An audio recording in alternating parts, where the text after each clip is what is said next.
Okay, finite math students, hello and welcome to yet another video lecture. For this one, I want to concentrate on some of the homework problems in the 50s. So we can take a look at problem 51, problem 52, maybe if there's time, problem 53. Here we go, problem 54. So let's try to get through these four problems, and that should give you a pretty good feel for what's happening in this chapter. Okay, so let's start with problem 51.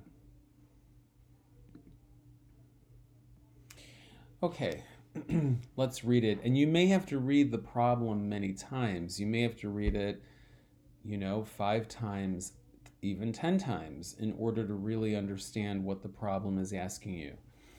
A small company manufactures 3 different electronic components for computers. Component A requires 2 hours of fabrication and 1 hour of assembly. Component B requires 3 hours of fabrication and 1 hour of assembly.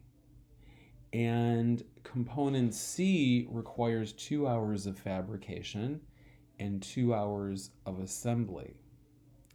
The company has up to 1,200 labor hours of fabrication time and 1,000 labor hours of assembly time available per week. The profit on each component, A, B, and C, is $7 for A, $8 for B, and $10 for C, respectively. How many components of each type should the company manufacture each week in order to maximize its profit, assuming that all components manufactured can be sold? What is the maximum profit? Let x1, x2, and x3 be the numbers of components A, B, and C respectively. So x1 goes with A, x2 goes with B, x3 goes with C that get manufactured. Construct a mathematical model in the form of a linear programming problem. So the first thing I'm going to do is worry about the objective function. So here, the objective function is P, or profit, is equal to 7x1 plus 8x2 plus 10x3.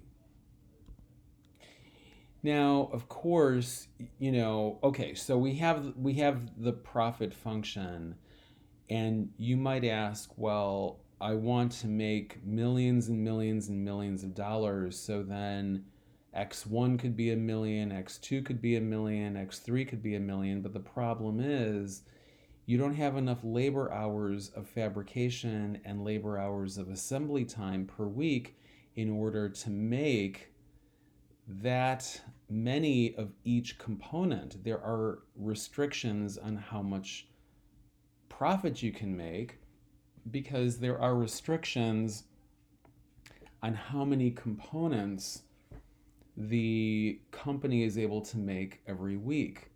So that's why you just can't make an infinite amount of money, because you don't have an infinite amount of resources available to you.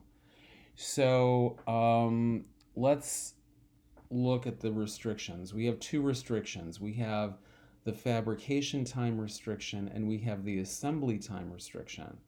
So the way I like to do it is I like to create these restrictions in a vertical way. I like to create these restrictions in a vertical way, and by that I mean we're going to designate the fabrication time restriction and the assembly time restriction for each component.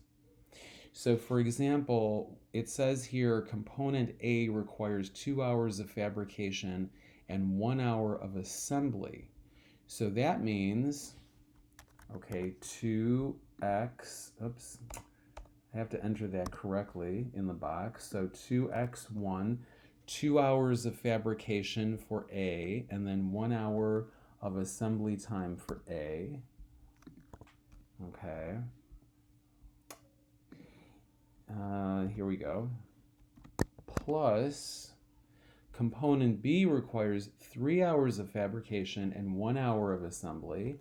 So 3x2, and that's 1 hour of assembly. Okay. And then finally, component C requires 2 hours of fabrication and 2 hours of assembly. So 2 hours of fabrication for component C, and then I believe 2 hours of assembly time for component C. Okay. And then we have 1,200 hours, 1,200 labor hours of fabrication time per week. And we have 1,000 labor hours of assembly time available per week. Okay, and of course we know x1 and x2 and x3 are greater than or equal to 0. So that's probably never going to change in this course. All of these variables are going to have non-negative values.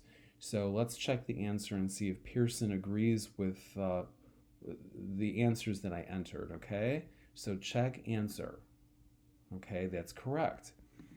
So now we have to actually find the answer, right? The company should manufacture how many component A's and how many component B's and how many component C's to maximize their profit at, and we're supposed to simplify our answers. Okay, so that's pretty easy now. I use the simplex algorithm, right?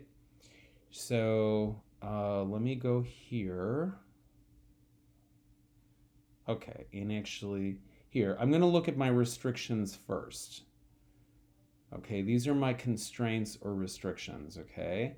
So I'm going to call it matrix A.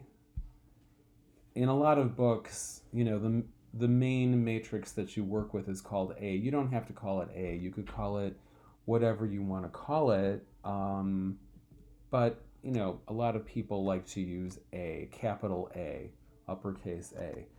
So let's see, 2, 3, 2, and then 1, 1, 2. And then on the bottom, I'm going to see, okay, I have profit is equal to 7x1 plus 8x2 plus 10x3, but these values are taken over to the other side of the equal sign where their signs are going to become the opposite. Excuse me. So once again, these variables right here. So we have p is equal to 7x1 plus 8x2 plus 10x3. But these variables, these values here that represent the profit for component A, component B, and component C, they are brought over to the other side of the equal sign. So what you have actually, let me turn on my marker. What you have is P minus 7x1 minus 8x2 minus 10, okay, hold on one second. 10 minus 10x3 is equal to 0. Okay, and then these values here, these values right here, will make up the last row of matrix A. Okay, So then I'm going to have -7, -8, -10. And let's see what that looks like. Okay. So I have 3 rows, right? This matrix has 3 rows. Excuse me, I have a dry throat this morning. The matrix has 3 rows. Therefore, I need to augment the matrix with the 3 by 3 identity matrix. Okay, just a sip of water. So this matrix has 3 rows. Okay, row 1, row 2, and row 3. So I need to augment it with the 3 by 3 identity matrix, which, okay, I'm trying to write with this marker, my computer marker. It's not easy, so just be patient. 1 0 0 0 1 0 and then 0 0 1. Okay, we're going to augment this matrix, okay, with the identity matrix, and then we have to augment that with the values on the right hand side. So we're going to have 1200, okay, and then 1000, and then 0. Okay. And these variables right here, you know, these are the slack variables, right? So this is slack variable 1, slack variable 2, and then this represents your profit. And then this is going to be x1. This column is x1, this column is x2, and this column is x3. Okay? So hopefully you can understand my drawing pretty well. Okay. So let's see. So A is equal to join matrix A. Join matrix A with the identity, the 3 by 3 identity matrix, and also 1200, 1000, 0.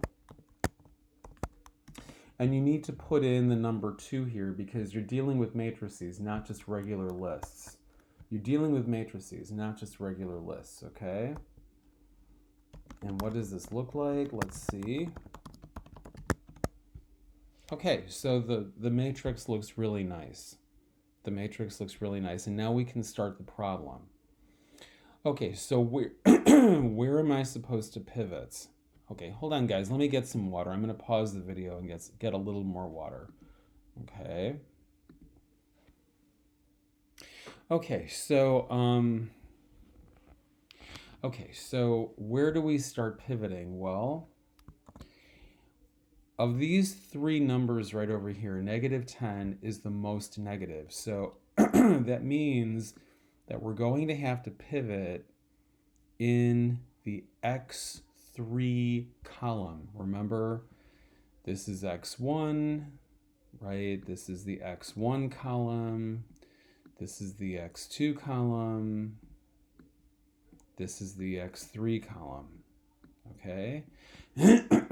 So generally speaking, you choose the column that has the most negative value at the very bottom.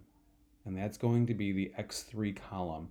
The third column, which corresponds to the x3 variable, and the x3 variable, remember, represents the number of component C's, okay, for the electronics company. Excuse me. Now, where do we pivot? Do we pivot here? Or do we start pivoting here? So let's figure that out. So 1200 divided by 2 is 600. Okay. And then we have 1000 1,000 divided by 2 is equal to 500. Which means I have to start pivoting right over here. Okay, that's where I'm going to pivot. Okay, I have to pivot, excuse me, I have to pivot on that 2 in the second row. I'm going to pivot right over here in the second row. So I'm pivoting, I have to start pivoting in the second row, third column. The second row, third column. Okay, so let's start that. Let's start doing that. So the second row is equal to 1/2 times, okay, so why I'm multiplying every number in the second row by 1/2. Why am I doing that? I'm doing that because I'm trying to change this number into 1, because 1/2 times 2 is equal to 1. So let's see, what does that look like? Okay, so there's my 1. Now, these numbers, these numbers here have to be turned into zeros. These numbers here have to be turned into zeros. So how do you do that? Okay, you do that using Gaussian elimination, using row operations, and some people call them elementary row operations on matrices. All right, so how do you do that? Well, this is something you guys should know from chapter 4. If you didn't master this from chapter 4, then this particular chapter is going to be extremely difficult for you, all right? So we're going to manipulate row 1. Row 1, the new row 1 is equal to the old row 1 minus 2 times row 2. And what does that look like? Okay, so now we have the 0 that we want in the first row, third column. And then we have to get rid of that negative 10. Third row is equal to the third row plus 10 times the second row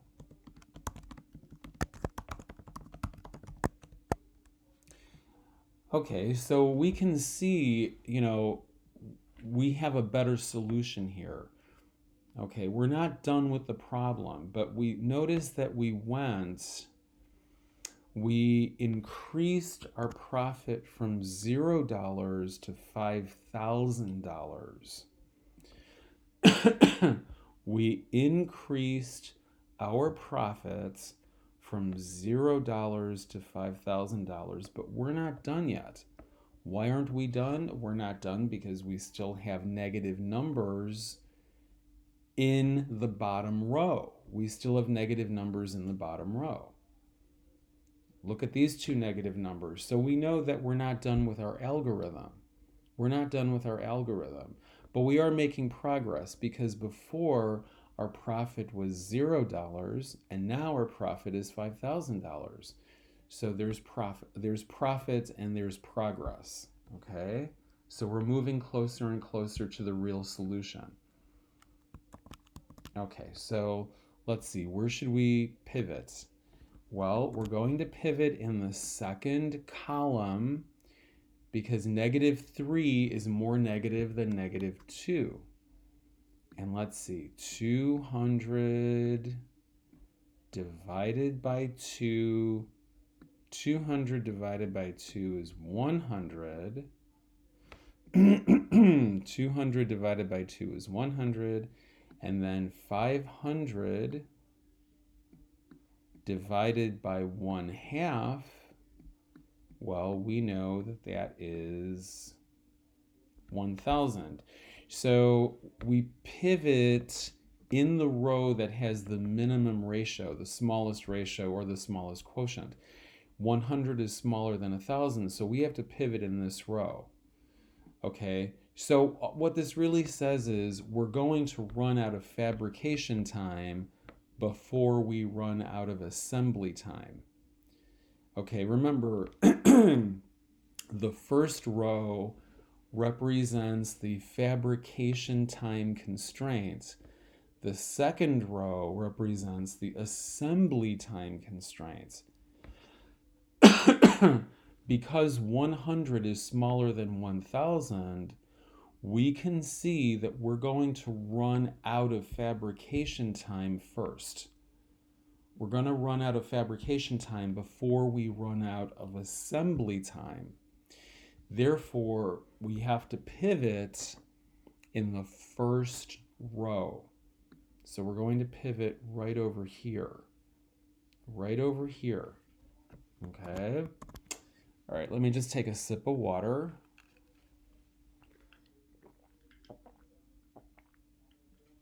Okay. Okay, so let's start. We're going to pivot in the first row, second column. So I'm manipulating the first row. And again, I'm going to multiply every number in the first row by the reciprocal of 2, which is 1/2. Okay. And a matrix form. So now I have that 1 that I wanted so badly, right? This is a 1 right over here. It used to be a 2. How did I change it into a 1? I simply took every number in the first row and multiplied it by 1/2. That's all I did. Okay. So these two numbers here should be 0. These two numbers here should be 0. Okay, so we're going to use elementary row operations to make that happen. So we're manipulating the second row of the matrix, and how are we doing that? Well, second row, the new second row is equal to the old second row minus 1/2 times the first row. Okay. And then the new third row is equal to the old third row plus 3 times the first row.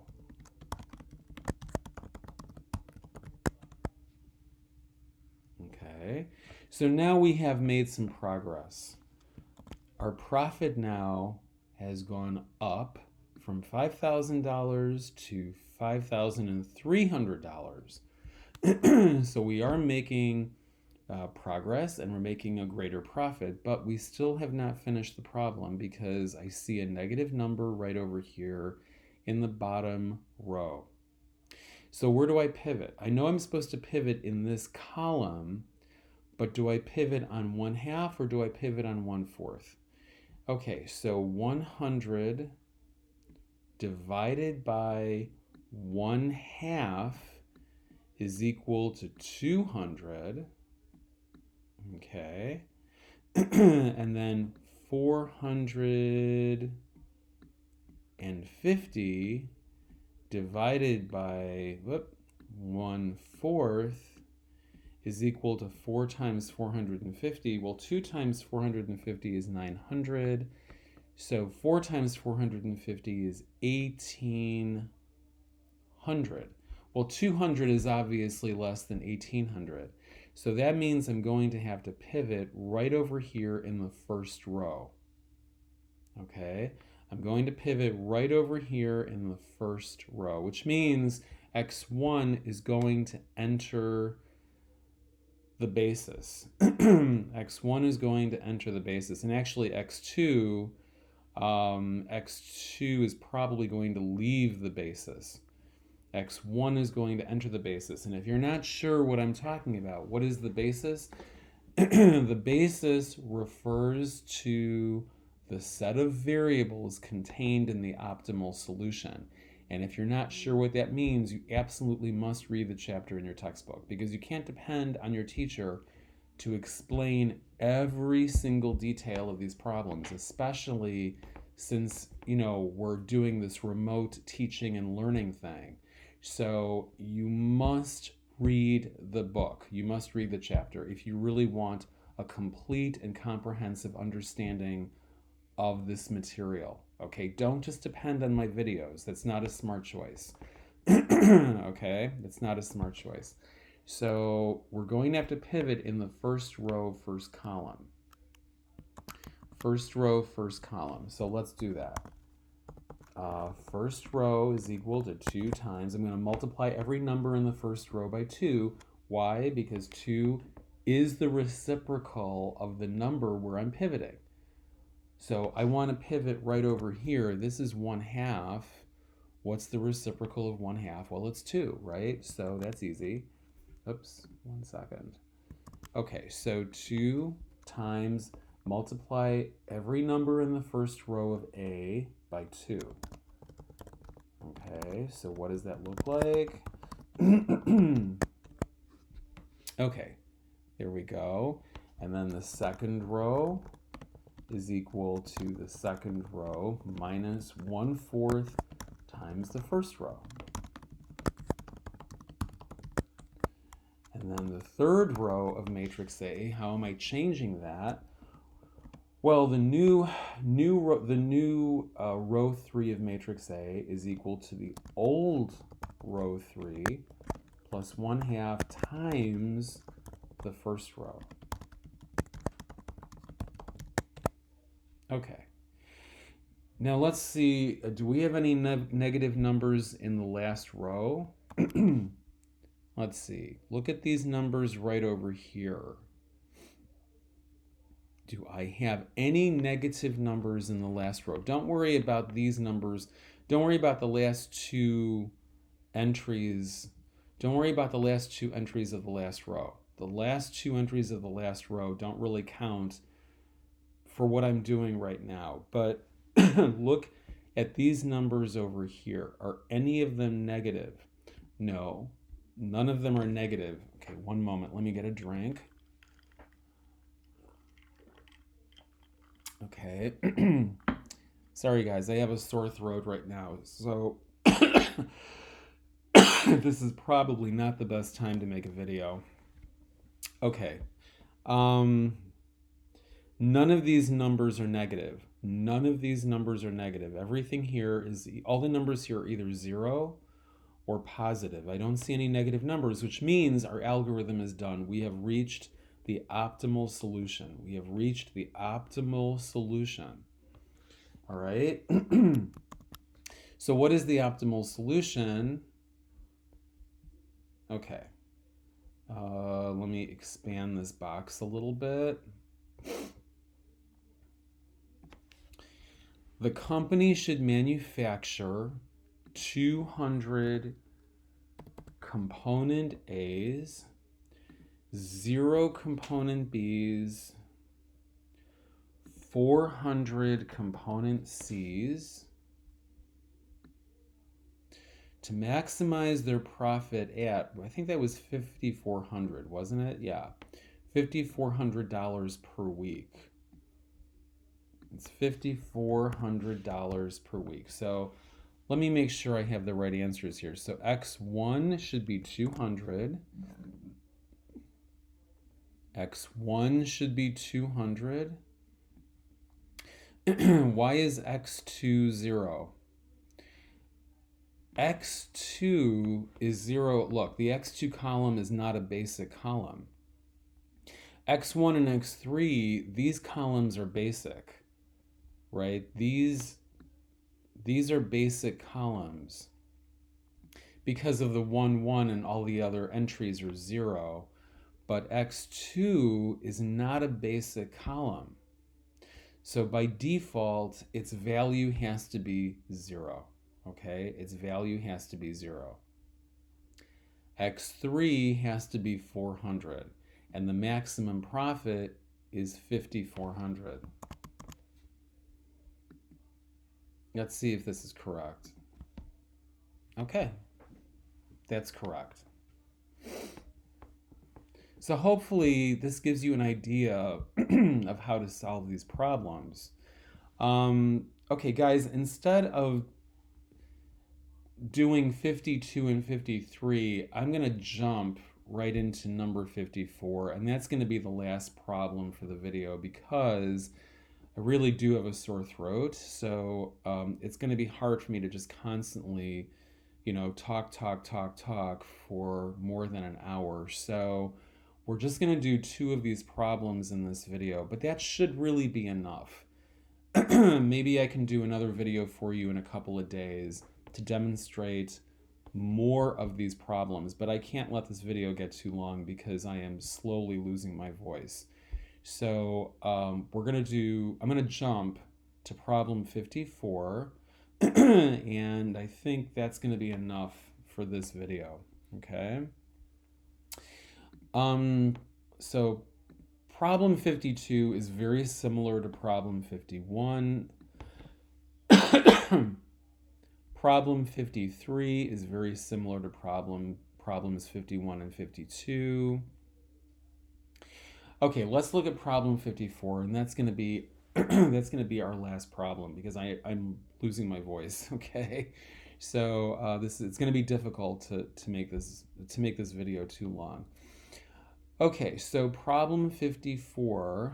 Let me shrink this box so that we can see Mathematica. Oops. Here we go. Okay.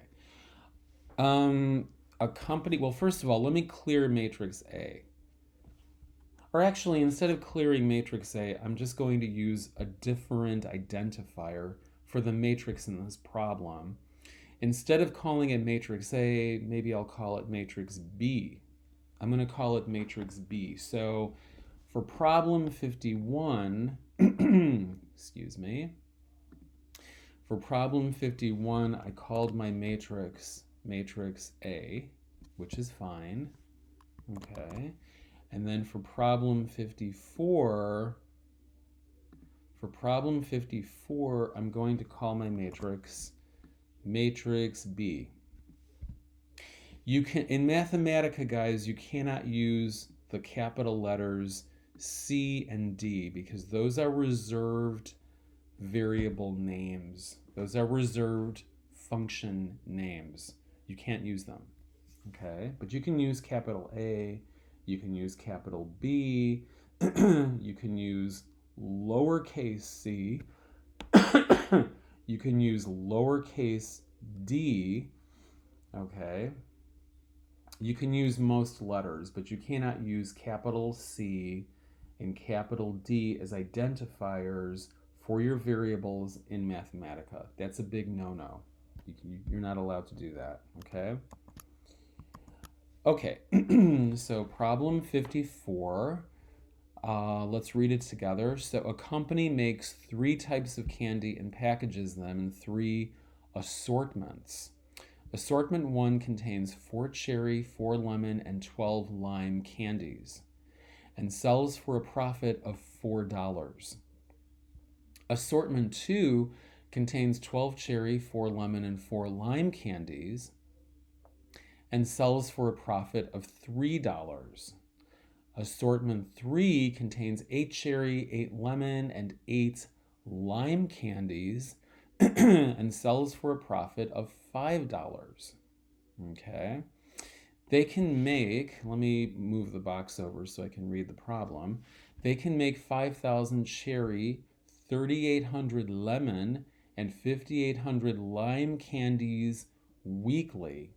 How many boxes of each type should the company produce each week in order to maximize its profit, assuming that all boxes produced can be sold? What is the maximum profit? So yeah, this is kind of an interesting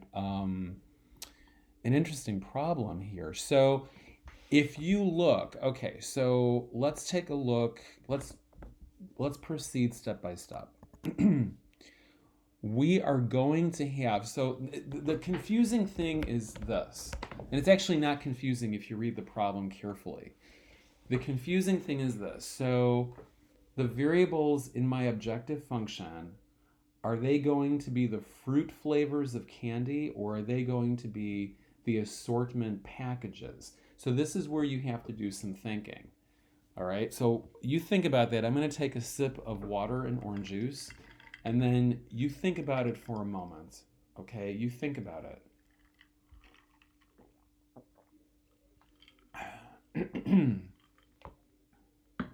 Okay, so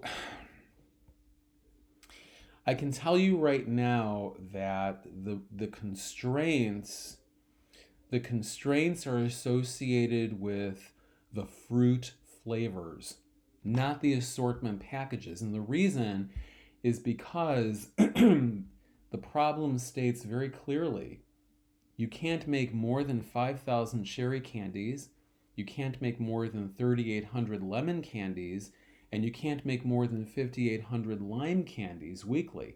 So those are going to be the constraints. The variables of the objective function correspond to the assorted packages, assortment 1, assortment 2, assortment 3. So that's where I think some students kind of get this problem confused. Okay, so let's start. I'm going to write down, actually, I wish I had a blackboard or a whiteboard, but that's okay. Okay, so, okay, we have a cherry restriction. Excuse me, we have a cherry candy restriction.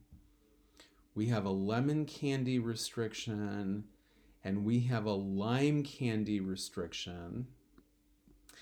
I can't make more than 5,000 cherry candies. Is it per week? I'm thinking about the last problem. Let me see here. Yeah, it's weekly. It's per week because right over here it says per week. So I can't make more than 5,000 cherry candies a week. I can't make more than 3,800 lemon candies a week. And I can't make more than 5,800 lime candies a week. Okay. So this is going to be the cherry restriction, the cherry candy restriction. This is the lemon candy restriction, and then the next restriction is going to be our lime candy restriction. Okay. And then x1, okay, so we don't have to call it x1, x2, x3. We can call it x, y, z. So x is going to be, let me see, the number of packages, I'm using my electronic marker, guys, and it's a little bit difficult to write with, so just be patient. Number of packages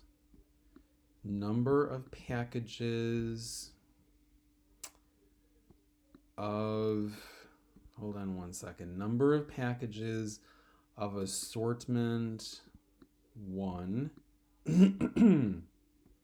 Number of packages of assortment 1.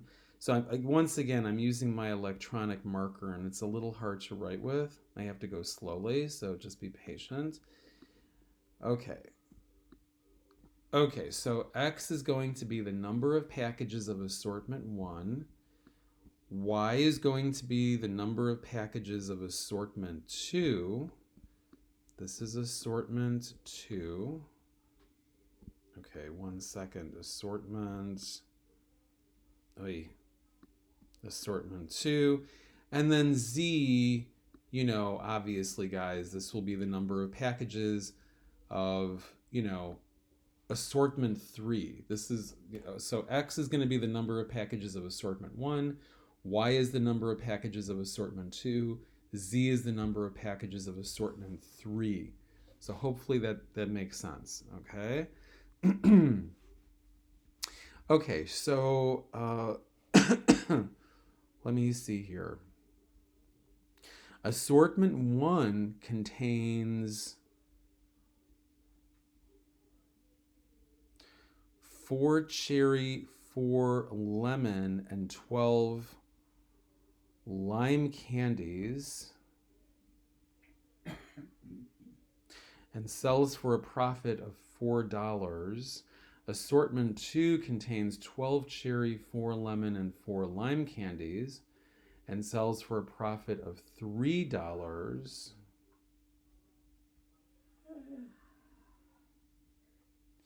Assortment 3 contains 8 cherry, 8 lemon, and 8 lime candies and sells for a profit of $5. They can make 5,000 cherry, 3,800 lemon, and 5,800 lime candies weekly. How many boxes of each type should the company produce each week in order to maximize its profit, assuming that all boxes produced can be sold? So what is the maximum profit? So the profit function is going to be P assortment 1, hold on one moment. Assortment 1 sells for $4. That's going to be 4x. Okay, assortment 1 sells for $4. Assortment 2 sells for $3. That's assortment 2.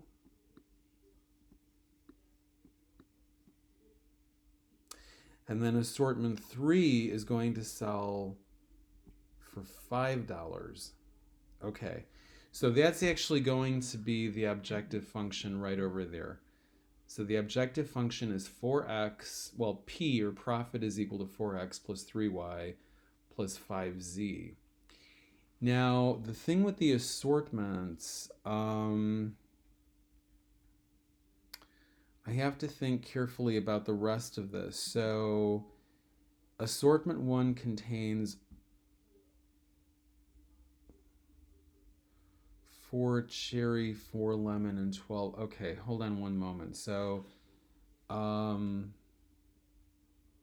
this is my cherry restriction right over here. The cherry constraint is the first one. And then hold on one moment. So this is my objective function right over here. And then the cherry constraint, let me go back to the problem. They can make 5,000 cherry candies, 3,800 lemon candies, and 5,800 lime candies weekly. So for this one, for the first assortment, okay, hold on one second. Assortment 1 contains 4 cherry, 4 lemon, 12 lime. So right over here for the first one, we're going to have 4x, because we have 4 cherry candies in the first assortment. And in the second assortment, we have 12 cherry candies. So that's 12y. I know this is getting very messy, guys, but without a blackboard or whiteboard, there's not much I can do.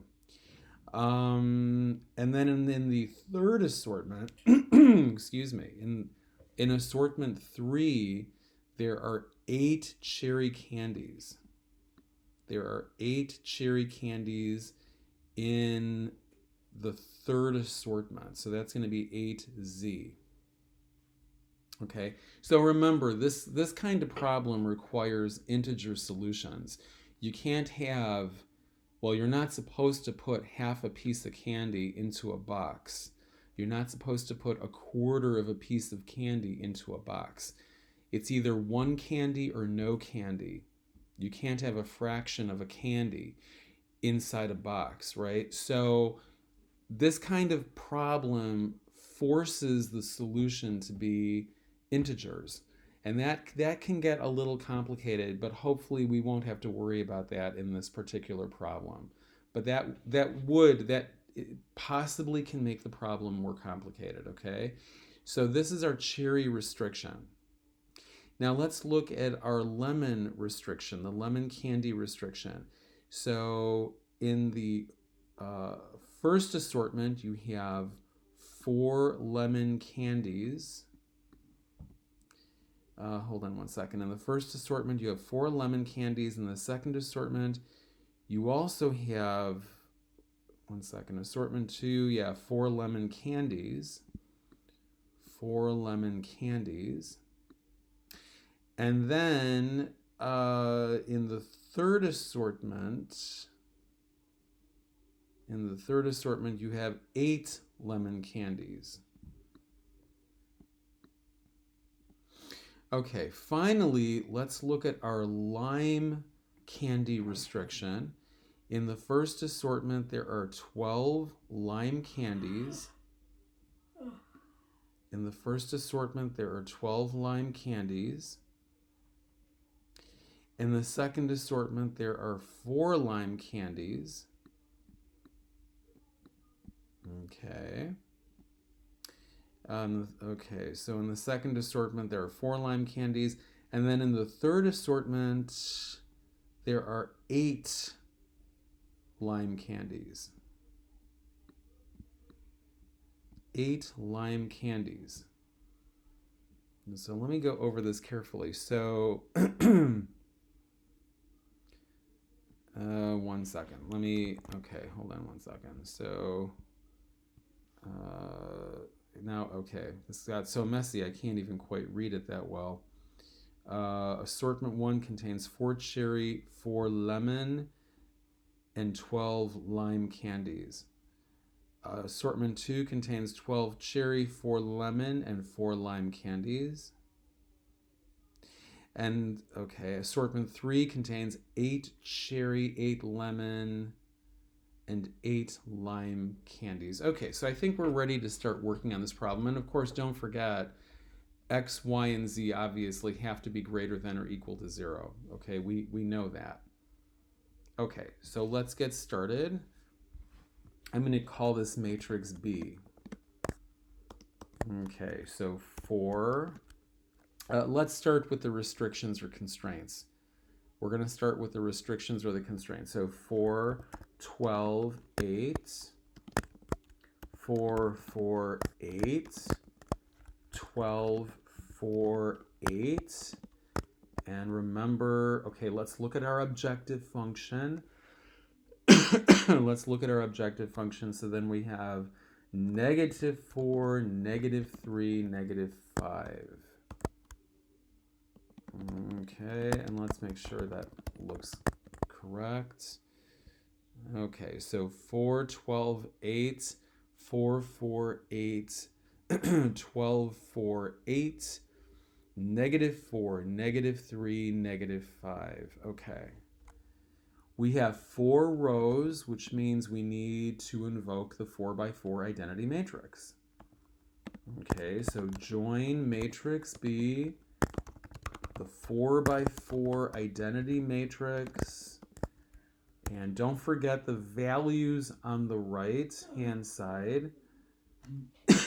Don't forget the values on the right-hand side. 5,000, 3,800, 5,800, and of course 0.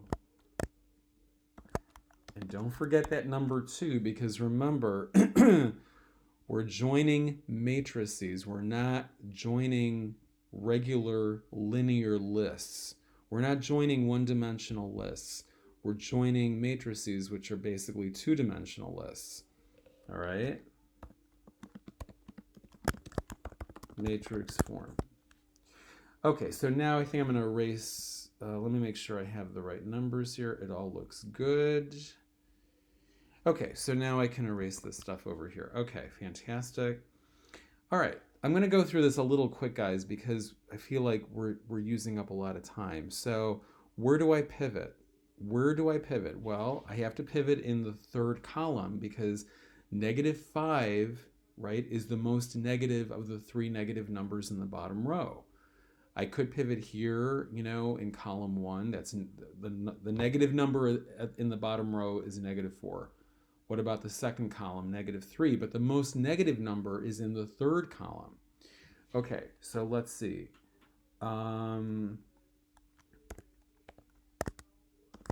5,000, 3,800, 5,800, and divided by 8. I see 8s over here in the third column.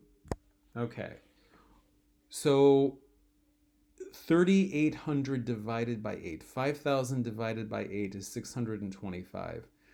3,800 divided by 8 is 475. 5,800 divided by 8 is 725. The smallest ratio, or the smallest quotient, is 475, which means I'm going to have to pivot right over here. Second row, third column. Second row, third column. Okay? So let's do that. Okay? So B, second row, is equal to 1/8 times the second row of B. Okay. Okay. So then, of course, I have my 1 right over here. This number has to get changed into a 0. This number has to get changed into a 0. And this number has to get changed into a 0. So this column will be changed. I'm going to have that 1, 1 right over here, which I already created. And all the other numbers in the column have to be zeros. Okay, so let's see. The first row is equal to the first row minus 8 times the second row. Matrix form. All right. Excuse me. And then the third row is equal to the third row minus 8 times the second row. Okay. And then how do I get rid of the negative 5? Well, which row is the negative 5 in? This negative 5 right here, this negative 5 right here is in row 4. This is in row 4. So I have to manipulate row 4. I have to change row 4. So how am I going to do that? So the fourth row of matrix B is equal to the new fourth row of matrix B is equal to the old fourth row of matrix B plus 5 times the second row of matrix B.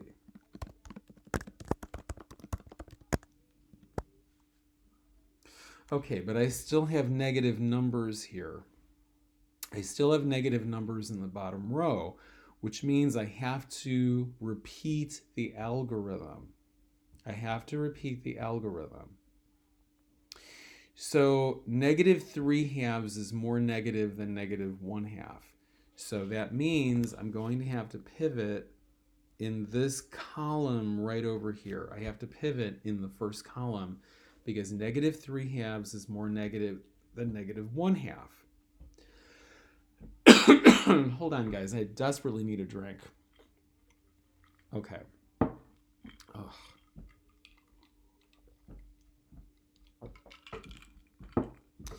Okay. All right. So I'm going to pivot in the first column because negative 3/2 is more negative than negative 1/2. All right. So let's see. 475 divided by 1/2 is equal to 950.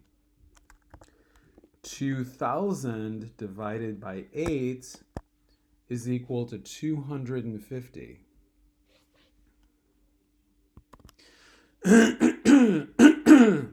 Excuse me, I'm really losing my voice here. 475 divided by 1/2 is equal to 950. 475 divided by 1/2 is equal to 950. 2,000 divided by 8 is equal to 250. 250 is less than 950. 250 is less than 950. Okay, which means that is where we are going to have to pivot.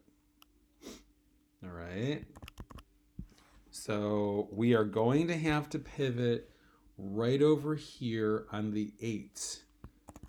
We are going to have to pivot right over here on the 8. Okay, so that's in the third row. We're going to pivot on the third row. First column, third row. Let me say that again. The third row, first column. Third row, first column. Third row, first column. So this is going to have to be changed into a 1. How do we change that into a 1? How do we change that into a 1? We change it into a 1 by taking every number in the third row and multiplying it by the reciprocal of 8. You have to take every number in row 3 of this matrix and, okay, multiply that number by the reciprocal of 8. Okay, so let's do that. The third row of matrix B, how are we changing it? 1/8 times the third row of matrix B. Okay. And then the second row, how are we changing that? Minus 1/2 times the third row. Okay. And then finally, we need to get rid of that negative 3/2. We need to get rid of this negative 3/2 right over here. How do we do that? Well, the new row 4 is going to be row 4 plus 3/2 times row 3. And why am I referring back to row 3? Because row 3 has the 1 in it that I created previously, okay? So the fourth row of B is equal to the fourth row of B plus 3/2 times the third row of B. And why am I multiplying by 3/2? Well, it makes sense to me because what is 3/2 times 1 minus 3/2? Well, 3/2 times 1 minus 3/2 is simply going to be 0, right? So B matrix form. Okay, so I still have a negative number here. This is the only negative number that's left in the last row. This is the only negative number left in the last row. So I obviously cannot pivot where it's 0. So I have to ask, 1200 divided by 8 or 350 divided by 1/2, which one is going to be smaller? Which one is going to be smaller? So 1200 divided by 8 is 150. 150. And 350 divided by 1/2 is 700. Which one is smaller? This one is smaller. So that's where I'm going to have to pivot. So 350 divided by 1/2 is 700. 1200 divided by 8 is 150, which means I'm going to run out of my cherry candies first. before I run out of the lemon candies. That's really what that means. Okay, this restriction is more binding. All right, so that's where I'm going to have to pivot. So the first row, multiply every number in the first row by the reciprocal of 8.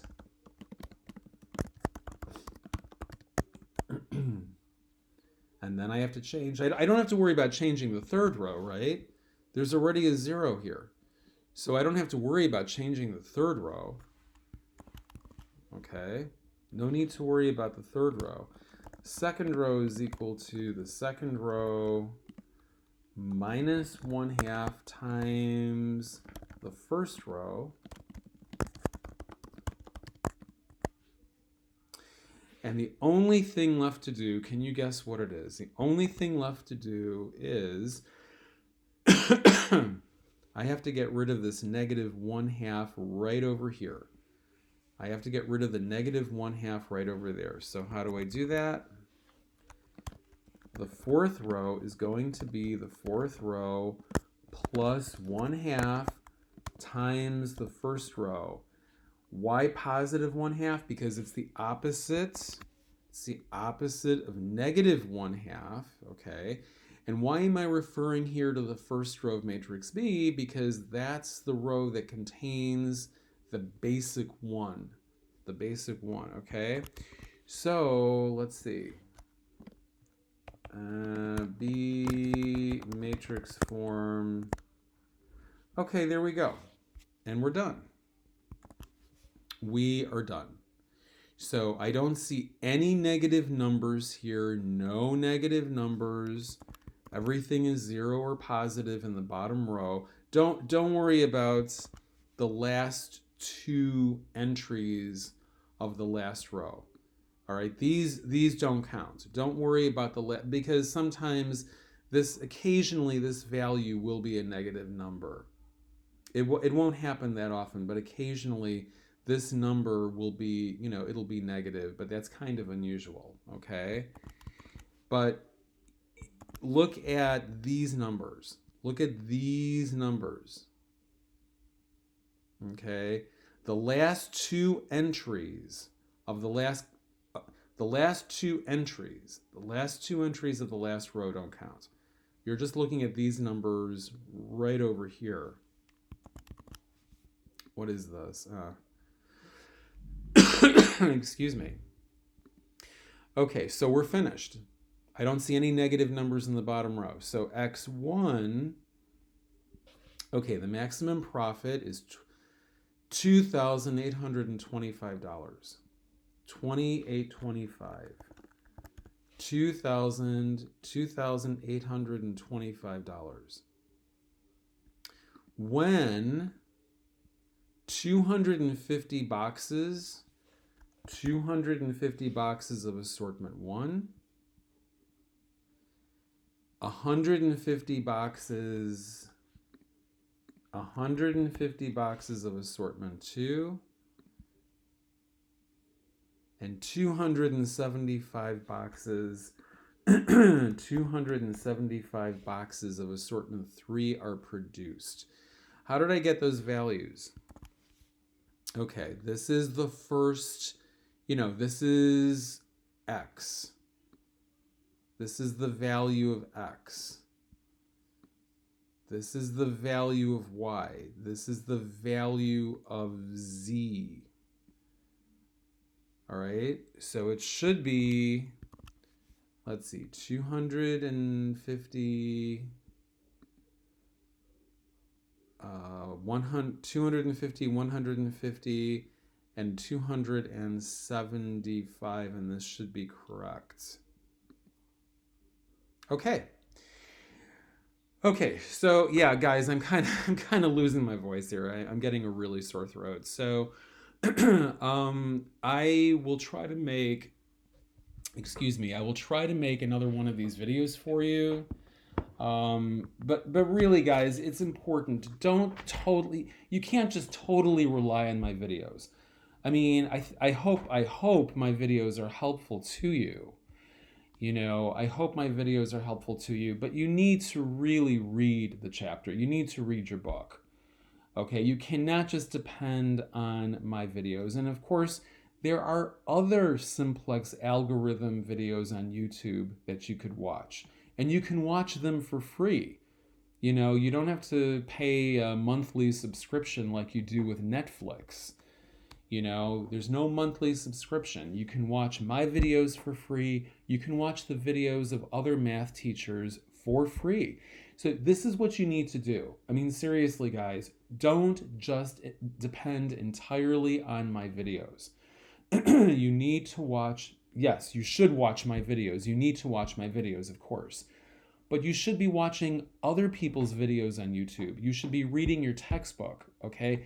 There's a lot of stuff that you need to do if you really want to learn the material. And if you're not going to put in the time, if you're not going to study, well, you know, then you don't deserve an A or a B, right? I mean, that's just, you know, that's common sense. A's and B's go to students who spend a lot of time working on learning the material. If you're not going to put in the time, well, why do you deserve it an A or a B? A's and B's go to students who are going to work really hard. If you're not going to do the work, you honestly, then you're not entitled to an A or a B. Okay? You know, you don't get an A or a B for nothing. You don't get something for nothing. Okay? Not in this world. Okay? So you got to really put in the time. You're going to have to study, study, study, study, study. And there's just no other way to learn this material. It's hard material, but it's something that business majors are expected to understand. All right? Okay, so I got to get going. I really need to take a throat lozenge or something, or, you know, drink some hot tea. Okay, guys, I will try to make another one of these videos for you soon, and we will go over more of these problems. Okay? Take care, and we will communicate very soon.